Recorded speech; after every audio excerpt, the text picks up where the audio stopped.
കൂടുതൽ വാർത്തകളും വീഡിയോകളും കാണാൻ ഈ ചാനൽ സബ്സ്ക്രൈബ് ചെയ്യുക. കൂടെ ബെൽ ബട്ടൺ അമർത്തുക. Please subscribe our channel. നമസ്കാരം.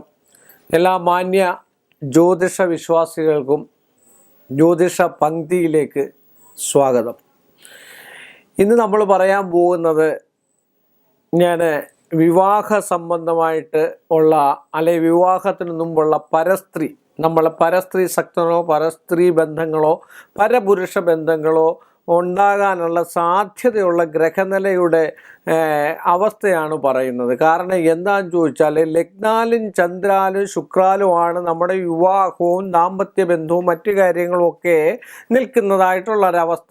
നമ്മുടെ ഗ്രഹനിലയിൽ ശുക്രൻ ഉച്ചസ്ഥിതനായിട്ട് നിൽക്കുകയും നീചഗ്രഹങ്ങളുടെ വീക്ഷണമോ അല്ലെങ്കിൽ ശുക്രനെ കേന്ദ്രത്തിൽ നിന്ന് വീക്ഷിക്കുകയോ ചെയ്ത് കഴിഞ്ഞാൽ പരസ്ത്രീ ശക്തനാകുന്നതായിട്ടുള്ള ഒരു അവസ്ഥ കാണുന്നുണ്ട്. അല്ലെ പരസ്ത്രീ ബന്ധം അല്ലെ പരപുരുഷ ബന്ധം ഉണ്ടാകാനുള്ള സാധ്യതാവസ്ഥ വളരെ കൂടുതലാണെന്നാണ് ആചാര്യന്മാർ പറയുന്നത്.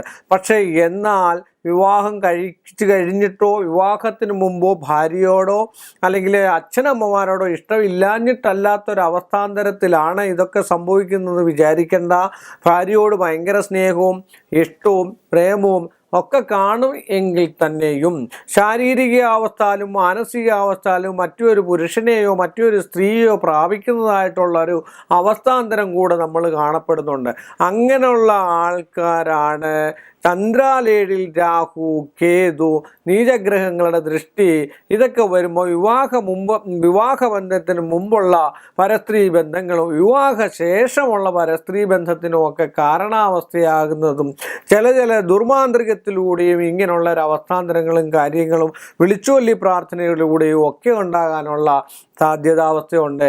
അതുകൊണ്ട് വിവാഹേതര ബന്ധങ്ങൾ ഉണ്ടാകാതിരിക്കാനും അങ്ങനെ വരാതിരിക്കാനും ഉമാമഹേശ്വരന്മാരെ പ്രീതിപ്പെടുത്തുന്നതും അത് തന്നെയല്ല ഗ്രഹനില സഹിതം ഏഴിൽ നിൽക്കുന്ന നീചഗ്രഹങ്ങൾക്ക് പരിഹാരങ്ങൾ ചെയ്ത് പൂജകളും നവഗ്രഹ പൂജകളും ഒക്കെ ചെയ്ത് കണ്ടു കഴിഞ്ഞാൽ ഇങ്ങനെയൊക്കെയുള്ള ആസക്തികളും വിഷയങ്ങളും ഒക്കെ മാറി തത്തുല്യ ബലയുക്തമായിട്ടുള്ള ഒരു ഭാര്യയും കുടുംബസമേതം ജീവിക്കാനുള്ള അവസ്ഥയൊക്കെ ഉണ്ടാകാനുള്ള സാധ്യതാവസ്ഥയുണ്ട്. അതുകൊണ്ട് നമ്മുടെ ജീവിതകാലം മൊത്തം ഒരു 60 വയസ്സുള്ള ആൾക്കാർക്കും പോകാം, 70 വയസ്സുള്ള ആൾക്കാർക്കും പോകാം. ആ ഒരു അവസ്ഥ വരുന്ന ഈ ഗ്രഹനില, ആ ഗ്രഹനിലയിൽ വിവാഹസ്ഥാനത്ത് നിൽക്കുന്ന ഗ്രഹങ്ങളുടെ അടിസ്ഥാനത്തിലാണ് 7ലോ 8ലോ ഉള്ള നീചഗ്രഹങ്ങളുടെ അടിസ്ഥാനത്തിലാണ് ഇങ്ങനെയുള്ള അന്യതാ ബന്ധങ്ങളും അന്യതാ ഉള്ള സംസർഗങ്ങളും ഒക്കെ വരികയൊക്കെ ചെയ്യുന്നത്. അത് സമയം കൂടെ മോശമാകും. ഗ്രഹങ്ങൾ പിഴച്ചു നിന്നാലും ഇങ്ങനെയുള്ളൊരു അവസ്ഥാന്തരം ഉണ്ടാകും. ചാരവശാൽ ഗ്രഹങ്ങൾ ശനി സഞ്ചരിക്കുന്ന സമയത്തും അഷ്ടമശനി സമയത്തും 7ൽ ശനി സഞ്ചരിക്കുന്ന സമയത്തും 10ൽ ശനി സഞ്ചരിക്കുന്ന സമയത്ത് 2ലോ 12ലോ ശനി സഞ്ചരിക്കുന്ന സമയത്തൊക്കെ ഇങ്ങനെയൊക്കെയുള്ള ഒരു അവസ്ഥാന്തരവും ഒക്കെ ഉണ്ടാകാനുള്ള സാധ്യതയുണ്ട്. അതിനുള്ള പരിഹാരങ്ങളും പൂജകളും ഒക്കെ അതായത് ഉത്തമനായ ജ്യോത്സ്യനെ കണ്ട് കാര്യങ്ങൾ പറഞ്ഞ് അതിനുള്ള പരിഹാരങ്ങൾ കണ്ടു കഴിഞ്ഞ് കഴിഞ്ഞാൽ ഇങ്ങനെയുള്ള അവസ്ഥകളോ മറ്റു കാര്യങ്ങളോ ഒന്നും ഉണ്ടാകത്തില്ല. ഭർത്തൃവശ്യം, പതിവശ്യം, ഭാര്യാവശ്യം ഇതൊക്കെ ചെയ്ത് കണ്ട് അതത് പൂജകളും ചെയ്ത് കണ്ടു കഴിഞ്ഞാൽ ഇങ്ങനെയൊക്കെയുള്ളൊരു അവസ്ഥ മാറി ഉത്തമമായിട്ടുള്ള കുടുംബജീവിതം നയിക്കാമെന്നാണ് എൻ്റെ അഭിപ്രായം. ഇന്നത്തെ ഈ എപ്പിസോഡ് ഇവിടെ അവസാനിക്കുന്നു. വീണ്ടും നല്ലൊരു എപ്പിസോഡുമായിട്ട് അടുത്ത സെഗ്മെൻറ്റിൽ കാണാം. നമസ്കാരം. കൂടുതൽ വാർത്തകളും വീഡിയോകളും കാണാൻ ഈ ചാനൽ സബ്സ്ക്രൈബ് ചെയ്യുക. കൂടെ ബെൽ ബട്ടൺ അമർത്തുക. Please subscribe our channel.